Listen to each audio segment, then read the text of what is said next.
Minister is keeping quiet. He is giving statement outside. We want a discussion and the Prime Minister has to open his mouth. One second. Manipur. Honorable members, the government is ready for a discussion on Manipur issues. Manipur पे चर्चा होना चाहिए।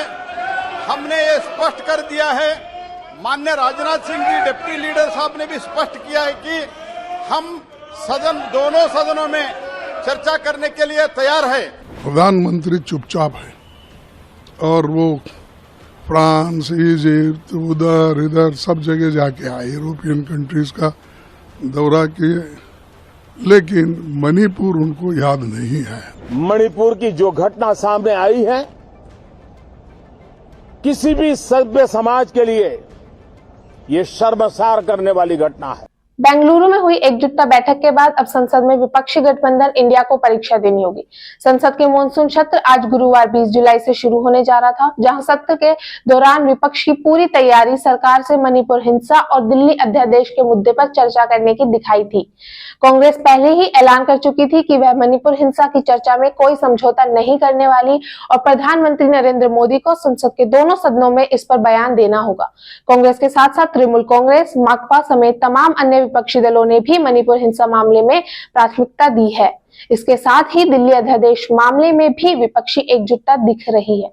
आम आदमी party के साथ अन्य विपक्षी दल भी सुप्रीम कोर्ट के फैसले के खिलाफ अध्यादेश को संविधान के खिलाफ बोल रहे थे।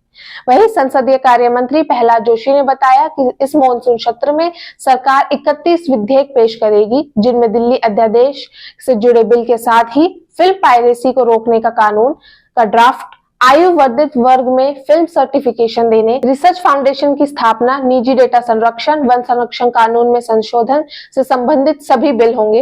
लोकसभा अध्यक्ष ओम बिरला ने संसद के सफल सत्र के लिए सबका सहयोग मांगा था।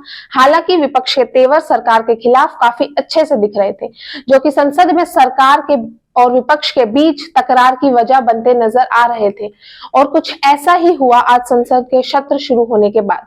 संसद के शुरू होते ही संसद को कल सुबह 11 बजे तक के लिए स्थगित कर दिया गया। अब आपको बताते हैं कि ऐसा क्यों हुआ, क्यों संसद को कल 11 बजे तक के लिए स्थगित कर दिया गया। आज सुबह 11 बजे संसद के मानसून सत्र की शुरुआत हुई थी। इसके बाद मौजूदा संसद हरिद्वार दुबे के सम्मान में राज्यसभा दोपहर 12 बजे तक के लिए स्थगित कर दी गई। हरिद्वार दुबे का निधन इसी साल जून में हुआ था। इसी प्रकार हाल ही में निधन हुए सदन के सदस्यों का सम्मान में लोकसभा दोपहर 2 बजे तक के लिए स्थगित कर दी गई। इसके बाद राज्यसभा के शुरू होते ही मणिपुर की स्थिति पर विपक्ष की चर्चा की मांग पर राज्यसभा की कार्यवाही स्थगित कर दी गई। मणिपुर मुद्दे पर नियम 267 के तहत चर्चा की मांग को लेकर विपक्षी सदस्यों के हंगामे के बाद गुरुवार को राज्यसभा की कार्रवाई दोपहर 2 बजे तक के लिए स्थगित कर दी गई थी। राज्यसभा के स्थगित होने के बाद राज्यसभा में सदन के नेता पीयूष गोयल का बयान आया, जिसमें उन्होंने कहा कि विपक्ष के रवैये को देखने के बाद ये स्पष्ट हो जाता है कि उन्होंने सदन नहीं चलने देने का मन बना लिया है। जब सरकार ने स्पष्ट किया कि हम मणिपुर की घटनाओं पर चर्चा करने के लिए तैयार हैं, तभी कांग्रेस और अन्य विपक्ष के सदन कार्यवाही बाधित और नियमों के अनुसार चर्चा नहीं होने से यह स्पष्ट हो जाता है कि वह बिल्कुल नहीं चाहते कि संसद चले। इसी के साथ साथ कार्य मंत्री प्रहलाद जोशी ने भी कहा कि हमने स्पष्ट कर दिया है कि हम दोनों सदनों में मणिपुर पर चर्चा करने के लिए तैयार है। मणिपुर एक संवेदनशील मुद्दा है। गृह मंत्री विस्तार से चर्चा का जवाब देंगे। अध्यक्ष को तारीख तय करने दे।